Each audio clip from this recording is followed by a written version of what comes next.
നമ്മെ സംബന്ധിച്ചിടത്തോളം നമുക്ക് രക്ഷപ്പെടാനുള്ള കപ്പലുകളാണ് അഹ്ലു ബൈത്ത്.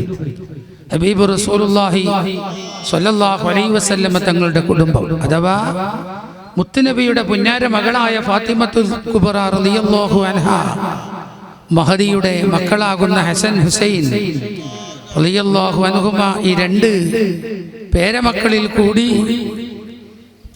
ഒരു കുടുംബം യമനിലേക്കും മറ്റൊരു കുടുംബം ഉസ്ബെക്കിസ്ഥാനിലേക്കും അവർ എവിടെ നിന്ന് എന്ത് ചെയ്തു? യാത്ര പോയി. ആ ഉസ്ബെക്കിസ്ഥാനിൽ കൂടി വന്ന പരമ്പരയിലാണ് ബുഖാരി സാദാത്യങ്ങൾ നമ്മുടെ രാജ്യങ്ങളിലൊക്കെ പരന്നു കിടക്കുന്നത്. അവർ നമ്മെ സംബന്ധിച്ചിടത്തോളം അഹ്ലു ബൈത്തി കസഫീനത്തി നൂഹ്, നൂഹ് നബി അലൈഹിസ്സലാമിന്റെ കപ്പൽ പോലെയാണ് മുത്തുനബിന്റെ കുടുംബം എന്ന് ഹബീബ് റസൂലുള്ളാഹി സഹിയായ ഹദീസിൽ നമുക്ക് പാഠം നൽകി. എന്താണ് അതിന്റെ അർത്ഥം? എന്താ കപ്പൽ പോലെയാണെന്ന് പറഞ്ഞാൽ നൂഹ് നബി അലൈഹിസ്സലാമിന്റെ കപ്പൽ പോലെയാണ്. എന്താണ് കപ്പൽ എന്ന് പറഞ്ഞാൽ? എന്തിനാണ് കപ്പൽ ഉപയോഗിക്കാറുള്ളത്? ഭൗതികമായ പ്രപഞ്ചം, ഭൗതികമായ ദുനിയാ, ഈ ദുനിയാവിനെ കുറിച്ച് പരിശുദ്ധ ഇസ്ലാം വിശേഷിപ്പിക്കുന്നത് ഇത് ബഹർ പോലെയാണ്, സമുദ്രം പോലെയാണ്. എന്താണ് സമുദ്രത്തിലെ സ്ഥിതി? സമുദ്രത്തിൽ വിലപിടിപ്പുള്ള അല്ലെങ്കിൽ വിലമതിക്കാത്ത ഒട്ടനവധി വസ്തുക്കളുണ്ട്. ആ വസ്തുക്കളുമായി എന്തെങ്കിലും ഒരു ചെറിയ ബന്ധം സ്ഥാപിച്ച് നമുക്ക് ലഭിക്കണമെങ്കിൽ ആ സമുദ്രത്തിൽ മുങ്ങാൻ ആവശ്യമായ കപ്പൽ നമുക്ക് വേണം. അപ്പൊ കപ്പലിന്റെ ആവശ്യം, വിലപിടിപ്പുള്ള പല രത്നങ്ങളും പല മുത്തുകളും ലഭിക്കണമെങ്കിൽ കപ്പൽ ആവശ്യമാണ് സമുദ്രത്തിൽ സഞ്ചരിക്കുന്ന വ്യക്തികൾക്ക്. അതുപോലെ തന്നെ ലക്ഷ്യം കാണണമെങ്കിൽ, വെള്ളത്തിൽ കൂടി അക്കരയിലേക്ക് മറികടക്കണമെങ്കിൽ കപ്പൽ അനിവാര്യമാണ്. കപ്പലിന് ഒരുപാട് ആവശ്യങ്ങളുണ്ട്. ഞാൻ നിങ്ങളുടെ ബുദ്ധിയിലേക്ക് ചിന്തിക്കാൻ വേണ്ടി ചില സൂചനകൾ മാത്രമാണ് പറയുന്നത്. കപ്പൽ വേണം. നമ്മെ സംബന്ധിച്ചിടത്തോളം ഭൗതികമായി ലോകം കടല് പോലെയാണ്. നാലു ഭാഗത്തും തിരമാലകൾ ആഞ്ഞടിക്കുകയാണ്. കാറ്റും കോളും നമുക്കെതിരെ വന്നുകൊണ്ടിരിക്കുകയാണ്. എന്തൊക്കെയാണ് ഇന്ന് നമുക്കെതിരെ സംഭവിക്കുന്ന കാറ്റും കോളും എന്ന് ഞാൻ പറയേണ്ടതില്ല. നമ്മെ സംബന്ധിച്ച് നഷ്ടപ്പെടാൻ പാടില്ലാത്ത ഏറ്റവും കാതലായ മർമ്മം നമ്മുടെ ഈമാനാണ്. നമ്മുടെ ഈമാൻ ഒരിക്കലും നഷ്ടപ്പെടാൻ പാടില്ല. നമുക്ക് ഉടമസ്ഥനായ റബ്ബുണ്ട്. ആ ഉടമസ്ഥനായ റബ്ബിന്റെ ഖുദ്റത്തും ഇറാദത്തും അവന്റെ വിശേഷണങ്ങൾ അറിയാനും ഉൾക്കൊള്ളാനും അത് മനസ്സിലാക്കി ജീവിതം ചിട്ടപ്പെടുത്തലുമാണ് നമ്മുടെ ജീവിതത്തിന്റെ ലക്ഷ്യം. അതാണ്. ആ ഉടമസ്ഥനെ നമ്മൾ മറന്നുകളയാൻ പാടില്ല. ഈ പ്രസംഗിക്കുന്ന ഞാനും ഇരിക്കുന്ന നമ്മളൊക്കെ നമ്മുടെയൊക്കെ ഉടമസ്ഥനായ റബ്ബ് നമുക്ക് നൽകിയ ഏറ്റവും വലിയ പട്ടം, ഏറ്റവും വലിയ സ്ഥാനം അടിമ എന്നതാണ്. അതിലപ്പുറം ഒരു പദവി നമ്മെ സംബന്ധിച്ചിടത്തോളം ഇല്ല. അടിമ എന്ന പദവിയിൽ ഉന്നതമായ സ്ഥാനം നേടിയ മനുഷ്യൻ അശ്ഹദു അന്ന മുഹമ്മദൻ അബ്ദുഹു, നിശ്ചയമായും മുഹമ്മദ് നബി സല്ലല്ലാഹു അലൈഹി വസല്ലം തങ്ങൾ അള്ളാഹുവിന്റെ യഥാർത്ഥ അടിമയാണ്, ദാസനാണെന്ന് നമ്മൾ വിശ്വസിക്കുന്നു. അടിമത്തത്തിന്റെ അക്മലും മുക്കമ്മലുമായ മർത്തബയിലെത്തിയ അൽ ഇൻസാനുൽ കാമിൽ, യഥാർത്ഥ മനുഷ്യൻ ഹബീബ് മുത്ത് മുഹമ്മദ് മുസ്തഫ തങ്ങളെ ഏറ്റവും വലിയ പദവി അടിമത്തം എന്നതാണ്. അതുകൊണ്ടാണ് ഖുർആൻ പറഞ്ഞത് അൽഹംദുലില്ലാഹില്ലദീ അൻസല അലാ അബ്ദിഹി. അബ്ദ് എന്നാണല്ലോ ഉപയോഗിച്ചത്. അള്ളാഹുവിന്റെ ദാത്തിന് ബഹുമാനം പറഞ്ഞു കൊടുത്ത് അൽഹംദുലില്ലാഹ്, അല്ലാഹുവിന് വലിയ സർവസ്തുതിയും അല്ലാഹ് തന്നെ പറയാണ്. എന്താണ് അള്ളാഹു സർവസ്തുതിക്ക് കാരണമായി വിധേയനായത്? എന്തുകൊണ്ടാ? അൻസല അലാ അബ്ദിഹി, തന്റെ അടിമക്ക് അല്ലാഹു തആല പരിശുദ്ധ ഖുർആൻ ഇറക്കി കൊടുത്തു. അങ്ങനത്തെ അല്ലാഹു വലിയ മഹാനാണ്. അങ്ങനെയല്ലേ പഠിപ്പിച്ചത് അബ്ദ്. വേറൊരായത്തിൽ പറഞ്ഞു സുബ്ഹാനല്ലദീ അസ്റാ ബിഅബ്ദിഹി, സുബ്ഹാനല്ലദീ, ഒരു റബ്ബ് വലിയ പരിശുദ്ധനാണ്. എങ്ങനത്തെ റബ്ബ്? അസ്റാ ബിഅബ്ദിഹി, തന്റെ അടിമയെ അവൻ രാത്രി സഞ്ചരിപ്പിച്ചു. ഇസ്റാ, കഴിഞ്ഞ റജബിൽ ഇസ്രാ കഴിഞ്ഞല്ലോ. റജബ് മാസത്തിലാണല്ലോ ഇസ്രാ മിഅ്റാജ് എന്ന സംഭവം ഉണ്ടായത്. നമ്മളതൊക്കെ ചരിത്രങ്ങളൊക്കെ അനുസ്മരിക്കുന്നവരാണ്. അവിടെയും പറഞ്ഞത് സുബ്ഹാനല്ലദീ അസ്റാ ബി അബ്ദിഹി, തന്റെ അടിമയെ ഇസ്രാ സഞ്ചരിപ്പിച്ച റബ്ബ് വലിയ പരിശുദ്ധൻ. അങ്ങനെ മഹാന്മാര് മുഴുവനും ഇസ്രാ മിഅ്റാജ് അല്ലാഹുവിന്റെ നബിക്ക് അള്ളാഹിന്റെ അടിമയാകുന്ന റസൂലുള്ളാഹിക്ക് ഖുർആൻ അവതരിപ്പിച്ച ഈ വിഷയങ്ങളൊക്കെ ലോക ചരിത്രത്തിൽ വലിയ സ്ഥാനമായി അറിയപ്പെട്ട് കിടക്കുകയാണ്.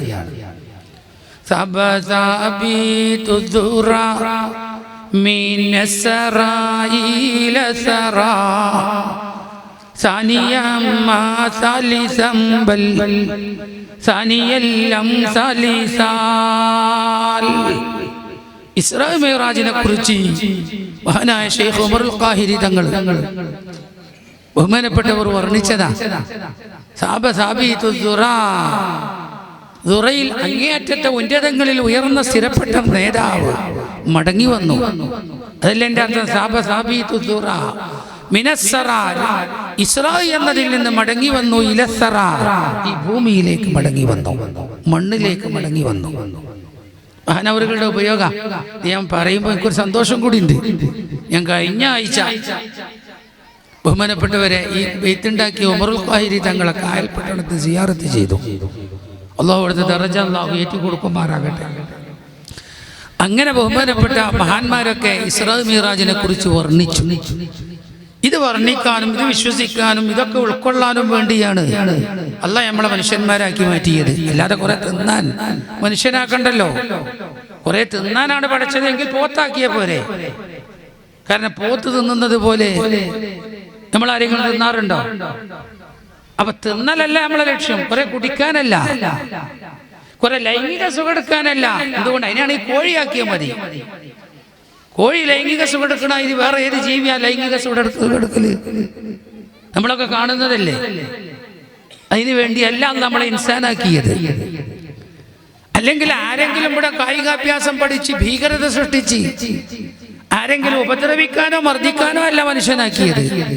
അങ്ങനെ അതിനാണ് അല്ലാഹു തആല ഇവിടെ ഈ കാട്ടിലുള്ള മൂർഖം പാമ്പുകളും, കാട്ടിലേക്കൊക്കെ പോയാൽ സിംഹവും പുലിയും കരടിയും, എത്ര ക്രൂരമായ ജന്തുക്കളാണ് അള്ളാഹു ഭൂമിയിൽ പഠിച്ചിട്ടുള്ളത്. അതിനു വേണ്ടിയുമല്ല അല്ലാഹ് നമ്മളെ പഠിച്ചത്. നമ്മെ പഠിച്ചത് അല്ലാഹുവിന്റെ കുൻ ഇബാദല്ലാഹ് കൂനു ഇബാദല്ലാഹ്, നിങ്ങൾ അള്ളാഹിന്റെ അടിമകളാകണം. നിങ്ങൾക്കൊരു ഉടമയുണ്ട്, നിങ്ങൾക്കൊരു രക്ഷിതാവുണ്ട്. ആ രക്ഷിതാവിന്റെ ഈജാദിൽ നിന്ന് മൗജൂദായവരാണ് നിങ്ങളൊക്കെ. നിങ്ങൾ വെറുതെ ഉണ്ടായതല്ല. നമ്മളാരും വെറുതെ സൃഷ്ടിക്കപ്പെട്ടതല്ല, വെറുതെ ഉണ്ടായതല്ല. ഇതിന്റെ പിന്നിൽ പ്രവർത്തിച്ചൊരു വലിയ ശക്തി, വൻ ശക്തി നമ്മെ നോക്കുന്നു, നമ്മെ കാണുന്നു, നമ്മെ അറിയുന്നു, നമ്മെ വീക്ഷിക്കുന്നു. ഒരുറക്കമോ ഒരു തൂങ്ങിയ ഉറക്കമോ ആ റബ്ബിനെ പിടികൂടില്ല. അങ്ങനത്തെ ഒരു ക്ഷീണം അല്ലാഹ്ക്കില്ല. തൂങ്ങിയ ഉറക്കമില്ല, അശ്രദ്ധയില്ല. റബ്ബാരാണെന്ന് വർണ്ണിച്ച ഏറ്റവും വലിയ ആയത്താണ് ആയത്തുൽ കുർസി. ആയത്തുൽ കുർസിയൊക്കെ രാത്രി കിടക്കുമെന്ന് ഓതിക്കിടന്നാൽ ഒരു പിശാചും വരൂല എന്നല്ലേ ഹബീബ് റസൂലുള്ളാഹി തങ്ങൾ നമുക്ക് പാഠം നൽകിയത്. അങ്ങനത്തെ ആയത്തുൽ കുർസിയിൽ അള്ളാഹിന്റെ വിശേഷണം എന്തൊക്കെ പറഞ്ഞിട്ടുണ്ട്. അള്ളാഹു ആരാണെന്ന് വർണ്ണിച്ചിട്ടില്ലേ? അങ്ങനത്തെ ഉടമസ്ഥനായ റബ്ബ്, ആ റബ്ബിന്റെ അടിമകളാണ് നമ്മൾ ഓരോരുത്തരും. ഈ സ്ഥാനത്ത് ഞാനും നിങ്ങളും നിലകൊള്ളണം. അപ്പോഴാണ് നമ്മൾ ഹബീബ് മുത്തു റസൂലുള്ളാഹി തങ്ങളെ നമ്മൾ ഇത്തിബാഅ് ചെയ്തവർ, പിന്തുടർന്നവരായി മാറുക.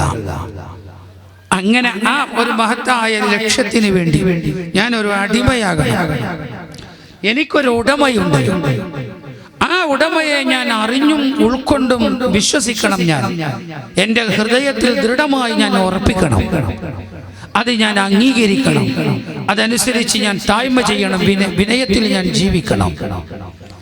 എൻ്റെ രാവും പകലും നന്നാവണം. ഞാൻ ഉണരുന്നത് ഏതെങ്കിലും മൃഗങ്ങൾ ഉറക്കത്തിൽ നിന്ന് ഉണരുന്നത് പോലെ ഉണരാനല്ല.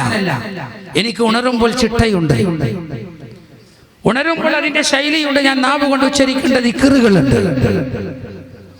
ഉണർന്നെഴുന്നേറ്റ് കഴിഞ്ഞാൽ എനിക്ക് എൻ്റെ ബാത്റൂമിൽ പോകാൻ ആദാബുകളുണ്ട്, മര്യാദകളുണ്ട്. ബാത്റൂമിൽ കിടക്കാൻ ഏത് കാലം മുന്തിക്കണമെന്ന് നിയമമുണ്ട്. ഏത് കാലിൽ ചാരിയിരിക്കണമെന്ന് നിയമമുണ്ട്. കാലിൽ ചെരുപ്പ് ധരിക്കണമെന്ന സുന്നത്തുണ്ട്. തല മറക്കണമെന്ന അദബുണ്ട്. സംസാരിക്കാൻ പാടില്ല. ബഹുമാനിക്കപ്പെടുന്ന ഒന്നും ശരീരത്തിൽ വെക്കാൻ പാടില്ല എന്ന നിയമമുണ്ട്. മറയില്ലാതെ ഖിബ്ലക്ക് മുന്നിട്ടോ പിന്നിട്ടോ ഇരിക്കാൻ പാടില്ല. നിയമമുള്ളവരാണ് ഇരിക്കുന്ന നമ്മൾ. അടിമകളാണ്. അടിമത്വത്തിന്റെ ഉദാഹരണത്തിന് ചില പദങ്ങൾ പറഞ്ഞേ ഉള്ളൂ. നിയമം പറഞ്ഞാൽ തീരൂല. അങ്ങനത്തെ ഒരു നിയമത്തിന് അടിസ്ഥിരമായി ജീവിക്കേണ്ട മുസ്ലിം ഉമ്മത്ത് ഇന്ന് ആരൊക്കെയോ കണ്ട് എന്തൊക്കെയോ കണ്ട് അതിന്റെ പിന്നാലെ പോകുന്ന ഒരു കാലഘട്ടമാണ് ഇന്ന്. ഉണരുന്നത് ശരിയാണോ? ഇന്ന് മറക്കിരിക്കുന്നത് ശരിയാണോ? കഴുകുന്നത് ശരിയാണോ? വൃത്തിയാക്കുന്നത് ശരിയാണോ? മൂത്ര ഇസ്തിബ്ര ചെയ്യണമെന്ന് പഠിപ്പിച്ച ഇസ്തിബ്ര ചെയ്യാനെന്ന് സമൂഹത്തിന് അറിയുമോ? ഇന്നത്തെ ഫാൻറ്റും ഇന്നത്തെ ഷെഡിയും ഇന്നത്തെ ആധുനിക ഡ്രസ്സുകൾ ഉപയോഗിച്ചാൽ മൂത്രസഞ്ചിയിൽ നിന്ന് കീഴ്പോട്ട് ഇറങ്ങി വരുന്ന മൂത്രം അത് കൃത്യമായി പൂർണ്ണമായി എന്റെ ഗുഹ്യസ്ഥാനത്തിൽ നിന്നും പൂർണ്ണമായി വന്നതിന് ശേഷമാണോ ഞാൻ എഴുന്നേറ്റ് നിൽക്കുന്നത്, മനോഹരം ചെയ്യുന്നത്? ഇതുവരെ അറിയാത്തൊരു സമൂഹമായി മാറി നമ്മളൊക്കെ ഒരുപാട് കാര്യങ്ങൾ അറിയേണ്ടവരാണ്. എനിക്കൊരു ഉടമയുണ്ട്, ഞാൻ ഒരടിമയാണ്. അവിടെ നിൽക്കണം ഞാൻ. അതിന്റെ അങ്ങേപ്പുറത്തേക്ക് അഹങ്കരിച്ചുകൂടാ. ഈ ചിന്തയുള്ളവന് കിബറുണ്ടാകൂല. ഈ ചിന്തയുള്ളവന് ഹസദ് ഉണ്ടാകൂല, അസൂയയുണ്ടാകൂല. ഈ പേടിയുള്ളവന് ലോകമാന്യമുണ്ടാകൂല. ഈ പേടിയുള്ളവന് മറ്റൊരു ദുസ്വഭാവവും ഉണ്ടാകൂല. ഒരാളെ ഉപദ്രവിക്കൂല. ആരെയും ഗീബത്ത് പറയൂല, നമീമത്ത് പറയൂല. നിയമത്തിന് അന്യമായി ജീവിക്കൂല. ഈ പേടി നമുക്ക് നഷ്ടപ്പെട്ടില്ലേ? അതുകൊണ്ട് പ്രിയമുള്ളവരെ, ഈ കല്ലേരി പ്രദേശത്തുകാർ, ഇവിടെയുള്ള മഹത്തായ സുന്നത്തി ജമാഅത്തിന്റെ കേന്ദ്രമായ മഹല്ലിലെ പള്ളിയും ആ പള്ളിയുമായി ബന്ധപ്പെട്ട് ജീവിക്കുന്ന ഈ പ്രദേശത്തുകാരും കല്ലേരി തങ്ങൾ ഇവിടെ ഉണ്ടാകുമ്പോൾ പരിസര നാടുകളിൽ നിന്നും പ്രദേശങ്ങളിൽ നിന്നും തങ്ങൾ പാപ്പയെ തേടി വരുന്ന എത്രയോ മുഹിബീങ്ങൾ, പ്രിയമുള്ളവരെ, ഭൗതികമായ ദുന്യാവ് നേടാൻ, ദുന്യാവിന്റെ ആഡംബരങ്ങൾ നേടാൻ തങ്ങളെ തേടി വരേണ്ടതില്ല. നിങ്ങൾ തങ്ങളെ തേടി വരുന്നത്, നിങ്ങൾ ഈ ആലിമീങ്ങളെ തേടി വരുന്നത്, എനിക്കൊരു ഉടമയുണ്ട്.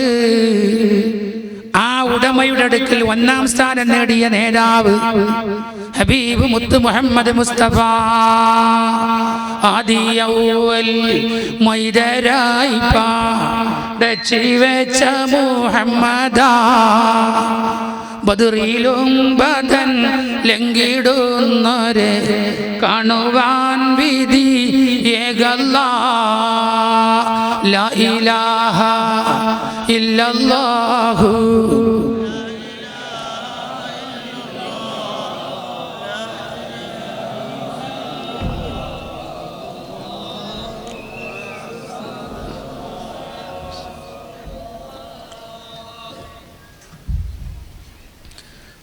അങ്ങനെ അതൊക്കെ നല്ല ചൊല്ലിക്കോളി. അതിന് ഒരു ബഹീൽ തരും കാട്ടണ്ട. അത് ചെല്ലുന്നിടത്തോളം നമ്മളെ വലതു ഭാഗത്ത് ഏടിങ്ങനെ കനത്ത് വരും. അതിനൊന്നും ഒരു മടിയും വേണ്ട, ഒരു ക്ഷീണവും ആരും കാണിക്കണ്ട. നമ്മളെടുത്ത് ഒരു ചെറിയ ഒരു ജീവിതം നമുക്ക് ഇവിടെ ഉള്ളത്, ഒരു കുറഞ്ഞ കാലത്തെ ജീവിതം. അതിൻ്റെ ഒരു ഉദാഹരണം പറഞ്ഞാൽ ഞാൻ പറഞ്ഞുതരാം. നമ്മളിപ്പോൾ പല അമലുകളും ചെയ്യാറുണ്ട്. അതിൽ വലിയൊരു അമലാണ് നിസ്കാരം. മുസ്ലിമാണെങ്കിൽ നിസ്കരിക്കുമല്ലോ. നിസ്കരിക്കാത്തവൻ മുസ്ലിമാണോ? ആ കാര്യത്തിൽ പണ്ഡിതന്മാരുടെ വലിയ തർക്കമാണ്. ഭൂരിഭാഗം പണ്ഡിതന്മാരും പറയുന്നത് നിസ്കരിക്കാത്തവൻ ഒരു സമ്പൂർണ്ണ മുസ്ലിം അല്ല. അല്ലാഹു നമുക്ക് ഹക്കനുസരിച്ച് നിസ്കരിക്കാൻ ഭാഗ്യം തരട്ടെ. നിങ്ങൾ ഇവിടേക്കൊക്കെ പള്ളിയിൽ വരുന്നതും ഈ ബന്ധപ്പെടുന്നതും ഞാനും എൻ്റെ കുട്ടികളും ഒരു 5 വക്ത് നിസ്കരിക്കുന്നവരാകണമെന്ന നിയ്യത്തിൽ വരണം. അതിന് ഭക്ഷണം വേണം, അതിന് കച്ചവടം ശരിയാവണം, അതിനെൻ്റെ കാര്യങ്ങളൊക്കെ പൂർത്തിയാവണം. അതൊക്കെ അതിനു വേണ്ടിയുള്ളതാണ്. അങ്ങനെ ആ നിസ്കാരത്തിന്റെ പ്രധാനപ്പെട്ട ഒരു ഫർളാണ് സുജൂദ്. ഒരു റക്അത്തിൽ 2 പ്രാവശ്യം ചെയ്യുന്ന ഒരു ഫർള് എന്താണ്? സുജൂദ. ഒരു റക്അത്തിൽ 2 പ്രാവശ്യം ചെയ്യും സുജൂദ്. മറ്റുള്ള ഫർളൊന്നും 2 പ്രാവശ്യം ചെയ്യൂല.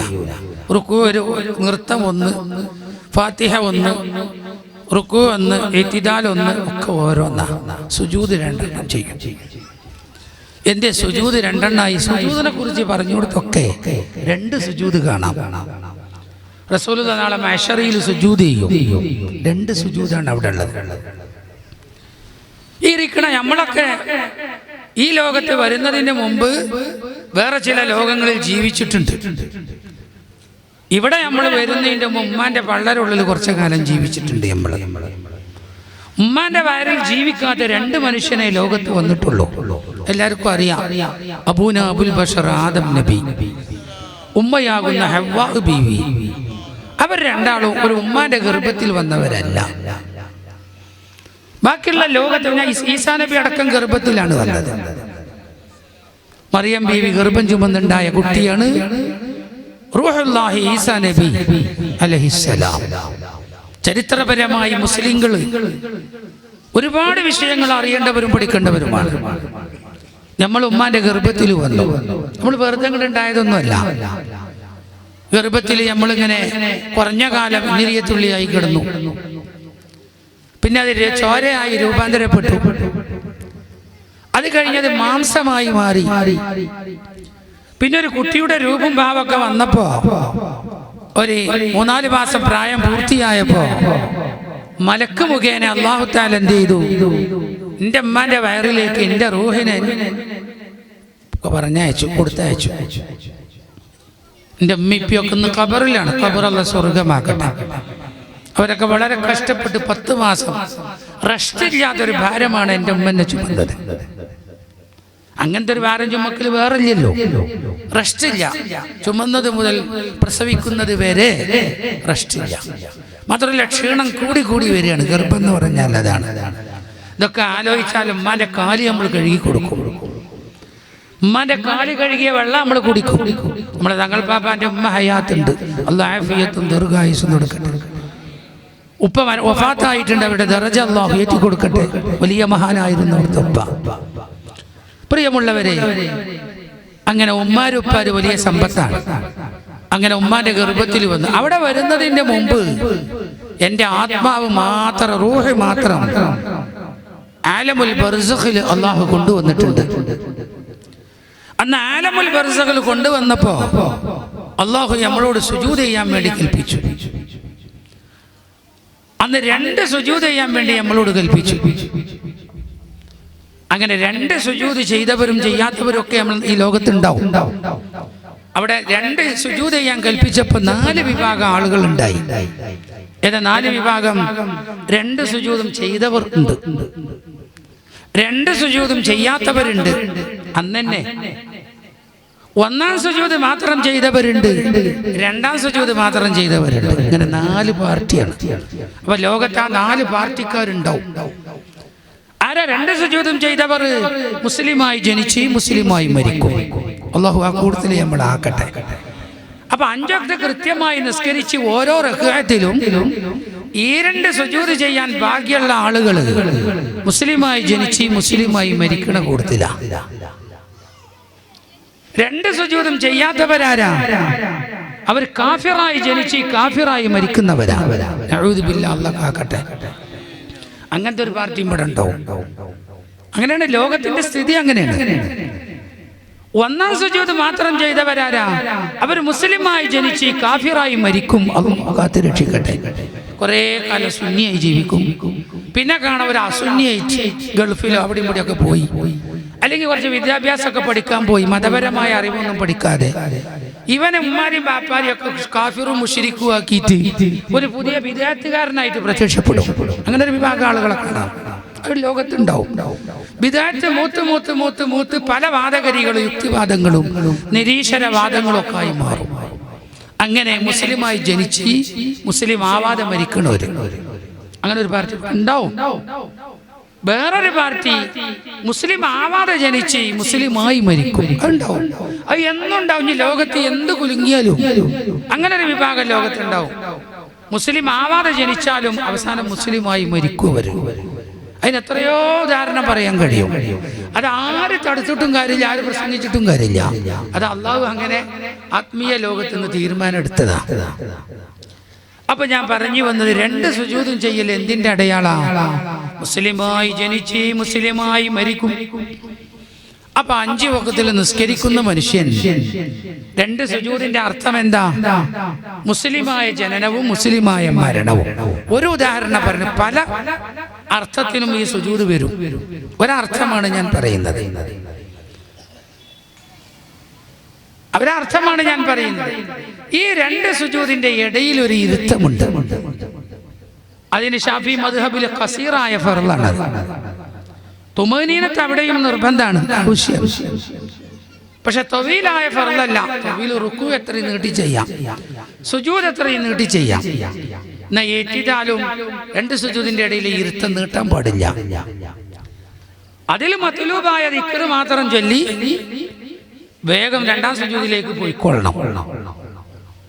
ഈ 2 സുജൂദ് ജനനത്തിന്റെയും മരണത്തിന്റെയും ഇടയിലുള്ള ജീവിതം, ഭൗതികമായ ലോകം 2 സുജൂദിന്റെ ഇടയിൽ ഇരിക്കുന്ന സമയം മാത്രമേ ഇവിടെ ഉള്ളൂ ഒരു മനുഷ്യന്.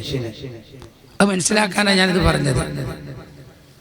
2 മുസ്ലിമായ ജനനവും മുസ്ലിമായ മരണവും, അതിനിടയിൽ എൻ്റെ ജീവിതം 2 സുജൂദിന്റെ ഇടയിൽ ഇരിക്കുന്ന സമയം മാത്രമേ ഈ ലോകത്ത് നമുക്ക് ജീവിതമുള്ളൂ. മൊത്തം പ്രപഞ്ചം കണക്കിലെടുക്കുമ്പോ അത്രേ ഈ ലോകത്ത് ജീവിതം നമുക്കുള്ളൂ. എത്ര? 2 സുജൂദിന്റെ ഇടയിലെ ഇരുത്തം, അത്രേ ഉള്ളൂ. അതിൽ 7 കാര്യമാണ് നമ്മൾ നേടേണ്ടത്. ഏതാ 7 കാര്യം? റബ്ബിഗ്ഫിർലി വർഹംനി വജ്ബുർനി വർഫഅനി വർസുഖ്നി വഹ്ദിനി വആഫിനി. ഈ 7 കാര്യം പൂർത്തീകരിക്കാൻ ദുനിയാവിൽ ജീവിക്കുന്നത് അതിൻ്റെ അങ്ങേപ്പുറത്ത് കണ്ട് ജീവിക്കണ്ട. പക്ഷെ അതിനൊന്നും നമുക്ക് നേരമില്ലപ്പോ. ഇപ്പൊ കമ്പ്യൂട്ടറൈസ്ഡ് നിസ്കാരം ഇങ്ങോട്ട് വരാണ്ട് പോവാ ഇങ്ങനെയാണ് ഇപ്പോഴത്തെ നിസ്കാരം. അതൊന്നും നിസ്കാരം സഹിയാവൂല. സഹിയാവണമെങ്കിൽ തുമനീനത്ത് വേണം. 7 കാര്യം നമ്മൾ ചോദിക്കുക. റബ്ബിഗ്ഫിർലി, അല്ല ഇജാബത്ത് തരില്ല. 2 സുജൂദിന്റെ ഇടയിലാണ് ചോദിക്കണത്. ഒരു സുജൂദ് കഴിഞ്ഞു വന്നിട്ട് ചോദിക്കുകയാണ്, എന്നിട്ട് പിന്നെ ചെയ്യേണ്ടത് സുജൂദാണ്. അല്ല തരൂലേ? തരുന്ന ഉറപ്പല്ലേ? 7 കാര്യം നമ്മളോട് ചോദിക്കാൻ ആവശ്യപ്പെട്ടു. റസൂലുള്ളാഹി പഠിപ്പിച്ചു തന്നു. റബ്ബിഗ്ഫിർലി, എനിക്ക് പുറത്തു തരണം. കാരണം ആദം നബി അലൈഹിസ്സലാം സ്വർഗത്തിൽ തിന്നാൻ പാടില്ലാത്ത പഴത്തുമ്മക്ക് പോയി.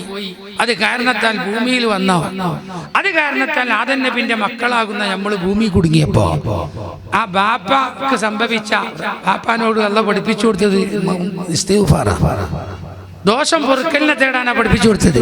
അങ്ങനെയാണ് ആദം നബി വരുന്നത്. എന്ത്? റബ്ബനാ ളലംനാ അൻഫുസനാ വഇൻ ലം തഗ്ഫിർ ലനാ വതർഹംനാ ലനകൂനന്ന മിനൽ ഖാസിരീൻ.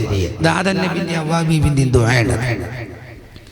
നമ്മളും ദ്വാരക്കും മക്കളാകുന്ന നമ്മൾ ഒന്നാമതായി ചോദിക്കേണ്ടത് റബ്ബിഗ്ഫിർലി, ഒന്ന് പുറത്തു തരണം പഠിച്ചോനെ, ഒന്ന് പുറത്തു തരണം. വർഹംനി, എനിക്ക് എല്ലാ റഹ്മത്തും തരണം. പരിഹരിക്കപ്പെടാത്ത പ്രശ്നങ്ങളൊക്കെ ഒന്ന് പരിഹരിക്കണം. ഒരു പരിഹരിക്കപ്പെടുന്ന കുട്ടികളെ കെട്ടിക്കല്, കടം വീട്ടല്, എല്ലാം പെട്ടല്ലോ. വീടുണ്ടാക്കല് ഇനി ചോദ്യം വിടാത്തതൊന്നുമില്ല ആ പദത്തിൽ. ഒജുബുർനി, എനിക്ക് പരിഹരിക്കപ്പെടാത്ത പ്രശ്നങ്ങളൊക്കെ ഒന്ന് പരിഹരിക്കണം. ഉർഫഅനി, എന്റെ സ്ഥാനം ഉയർത്തണം. നിന്നെ അധപ്പതിപ്പിക്കരുത്, നിന്നെ മോശാക്കരുത്. ഉർഫഅനി ഉർസുഖ്നി, എനിക്ക് ജീവിക്കാൻ ആവശ്യമായ ജീവിതോപാധികൾ മുഴുവനും നൽകണം അല്ലാഹ്. നിസ്കരിക്കുങ്ങള്, എന്നിട്ട് പോയി കച്ചവടത്തിന്, എന്നിട്ട് പോയി ബിസിനസ്സിന്, എന്നിട്ട് പോയി ശമ്പളം വാങ്ങാന്. ഖൈറും ബർക്കത്തും അല്ലാഹു തന്നില്ലെങ്കിൽ പറയും. 5 വക്ത് ശരിക്കും നിസ്കരിച്ചിട്ട് ബർക്കത്ത് ഇട്ടില്ലെങ്കിൽ ഇത് നിസ്കരിക്കാനൊന്നും സമയം ഉണ്ടാവില്ല, ഖളാക്കും. അത് വേണ്ട മാതിരി കൃത്യമായി നിസ്കരിക്കൂല. അപ്പൊ പട്ടിണിയും പായരും പ്രശ്നമൊക്കെ ഉണ്ടാവും ഇവിടെ. അതതിന്റെ ഭാഗമാണ്. അപ്പൊ റബ്ബിനോട് 7 കാര്യം ആവശ്യപ്പെടണം. അതിന് അല്ലാഹ് തന്ന അവസരമാണ് 17 റക്അത്തിൽ 17 പ്രാവശ്യം നിർബന്ധമായി ആയിരുത്തം. പിന്നെ സുന്നത്ത് നിസ്കാരങ്ങളൊക്കെ നമുക്ക് ചോദിക്കാനുള്ള സമയങ്ങളാണ്. സുന്നത്തൊന്നും വെറുതെ തെറുക്കുകയോ ഉപേക്ഷിക്കാനുള്ളതല്ലല്ലോ. സുന്നത്തൊക്കെ നമ്മൾ ചെയ്യേണ്ടവരാണ്. അതാ ഞാൻ പറഞ്ഞു വന്നത്. ഇത് ഞാൻ 2 സുജൂദിന്റെ ഒരു ചെറിയ സിമ്പിൾ ഉദാഹരണം പറഞ്ഞതാ. അങ്ങനെ റുക്കുവിന് മഅനയുണ്ട്, ഇഅ്തിദാലിന് അർത്ഥമുണ്ട്, എൻ്റെ ഖിയാമിന് അർത്ഥമുണ്ട്, ഫാത്തിഹയ്ക്ക് മഅനയുണ്ട്, എൻ്റെ തസ്ബീഹ് തഹ്ലീലുകൾക്ക് അർത്ഥമുണ്ട്. അതുകൊണ്ട് പ്രിയമുള്ളവരെ, കല്ലേരിയിൽ തങ്ങൾ പാപ്പാന്റെ നേതൃത്വത്തിൽ സമ്മേളിച്ച ഈ മഹത്തായ മജ്‌ലിസിൽ നിങ്ങളോട് ഓർമ്മപ്പെടുത്താനുള്ളത്, നാം എല്ലാവരും അല്ലാഹുവിൻ്റെ അടിമകൾ. ഈ അടിമത്വത്തിൽ എൻ്റെ നേതാവ് സയ്യിദുൽ വജൂദ് മുത്ത് മുഹമ്മദ് മുസ്തഫ തങ്ങളാണ് എൻ്റെ നേതാവ്. ആ തങ്ങൾ പഠിപ്പിച്ചു തന്നതാണ് എന്ത്, നിങ്ങൾക്ക് ഈ വിഷയത്തിലൊക്കെ വലിയ പ്രശ്നം വരുമ്പോ എന്റെ അഹ്ലു ബൈത്താകുന്ന കപ്പലിൽ നിങ്ങൾ കയറിക്കോളി. ഇവരെ തിരമാല പോലെ ആഞ്ഞടിക്കുന്ന വിശ്വാസത്തിന് കുഴപ്പമുണ്ടാക്കണമല്ലോ. നിസ്കരിക്കാൻ ഒരുങ്ങണോന് നിസ്കരിക്കാൻ അയക്കാത്തൊരു വിഭാഗം ആളുകൾ നിസ്കരിക്കാൻ അയക്കൂല. അങ്ങനെ തിന്മയിലേക്ക് മാത്രം മനുഷ്യനെ നിയന്ത്രിക്കുന്ന ഒരു വിഭാഗം ആളുകൾ നമുക്കിടയിലൊക്കെ ഭൗതികമായ ലോകത്ത് പ്രവർത്തിക്കുന്നുണ്ട്. ഇവിടെ കൊടുങ്കാൽ കടൽ തന്നെയാണ്. എന്തുകൊണ്ട്? ഇവിടെ മുസ്ലിമായി മരിക്കണോലും മുസ്ലിം ആവാതെ 2 പാർട്ടി ഉണ്ട് ഇവിടെ. അള്ളാഹ് നമ്മളെ മുസ്ലിമായി മരിക്കുന്ന ആൾക്കാരെ കൂടുതൽ അള്ളാഹ് ആക്കട്ടെ. ഇത് എപ്പോഴും ദ്വാരക്കേണ്ട സംഗതിയാണ്. തവഫനി മുസ്ലിമൻ വഅൽഹിഖ്നി ബിസ്വാലിഹീൻ. തവഫനി മുസ്ലിമൻ, എന്നെ മുസ്ലിമായി മരിപ്പിക്ക്, വഅൽഹിഖ്നി, എന്നെ നീ ചേർക്ക്, ബിസ്വാലിഹീൻ, സ്വാലിഹീങ്ങളുടെ കൂട്ടത്തിൽ എന്നെ നീ ചേർക്ക്. ഇത് നമ്മൾ ദുആ ചെയ്യേണ്ടതാണെന്ന് പരിശുദ്ധ ഖുർആൻ പഠിപ്പിച്ചു. പ്രിയമുള്ളവരെ, അപ്പൊ അതുകൊണ്ട് നമ്മളൊക്കെ വലിയ ഭാഗ്യവാന്മാർ. അല്ലാഹുവിന്റെ ഉബൂദിയത്തിൽ അടിമത്വത്തിൽ ജീവിക്കുന്ന ഞാൻ എപ്പോഴും എൻ്റെ മൗത്തിക്ക് കുറഞ്ഞ സമയമുള്ളൂ ഇവിടെ. എപ്പോഴും വരെ എത്ര മരണങ്ങൾ. ഇപ്പൊ കൊറോണ വന്ന് എത്ര ആളുകളാണ് കഴിഞ്ഞു വീണ് മരിച്ചത്, എത്ര ആളുകളാ തളർന്നു വീണ് മരിച്ചത്.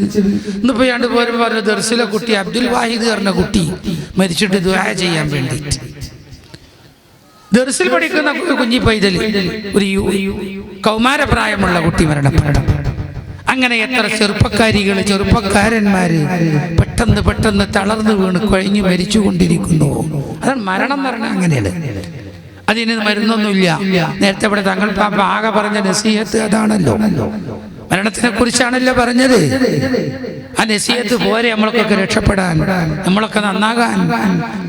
പ്രിയമുള്ളവരെ, അതുകൊണ്ട് ഒരു അടിമയെ പോലെ ജീവിക്കുക. അതിന്റെ അങ്ങേപ്പുറത്തേക്ക് ഒരു എറുമ്പിനെ വരെ വെറുതെ കൊല്ലാൻ നമുക്ക് അധികാരമില്ല, അവകാശമില്ല. ഒരു എറുമ്പിനെ കൊല്ലാൻ അവകാശമില്ല നമുക്കൊന്നും.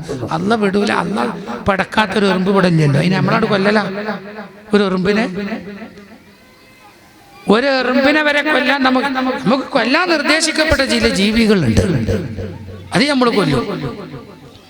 അതിനും ചില മസാലകളുടെ മസാല അനുസരിച്ചേ കൊല്ലാൻ പറ്റുള്ളൂ. പ്രിയമുള്ളവരെ, അപ്പൊ അതുകൊണ്ട് പറഞ്ഞാൽ ഒരുപാട് ബഹ്റ് പോലെ നിറഞ്ഞിരിക്കുന്ന വിഷയമാണ് ദീനുൽ ഇസ്ലാം. പറഞ്ഞാൽ തീരൂല. നമ്മൾ അള്ളാഹുവിൽ വിശ്വസിച്ച് എനിക്കൊരു ഉടമസ്ഥനുണ്ടെന്ന് വിശ്വസിച്ച് ഭൗതികമായ ലോകത്ത് നമ്മൾ വന്നു നമ്മളിങ്ങനെ എന്ത് ചെയ്തു? മലർന്നു കിടന്ന് വന്നു. പിന്നെ ഇങ്ങനെ വെല്ല മുട്ടുകുത്തി നടന്നു. പിന്നെ ഇങ്ങനെ 2 കാലും മാടുന്നു. ഇനി 2 കാലും കഴിഞ്ഞാൽ നമ്മൾ 3 കാലും മടക്കും, വടി എടുത്തിട്ട്. പിന്നെ നമ്മൾ 6 കാലുള്ള കട്ടിലിൽ പോകും. ഇവിടുത്തെ മയ്യത്ത് കട്ടിലിനൊക്കെ 6 കാലില്ലേ? 6 കാലില്ലേ? മയ്യത്ത് കട്ടിലിൽ 6 കാലില്ലേ? ഉണ്ട്. കൊഞ്ചി 4 കാല്, കൊഞ്ചല് വിട്ടാൽ 2 കാല്, ആടി 3 കാല്, ആട്ടം വിട്ടാൽ 6 കാല്.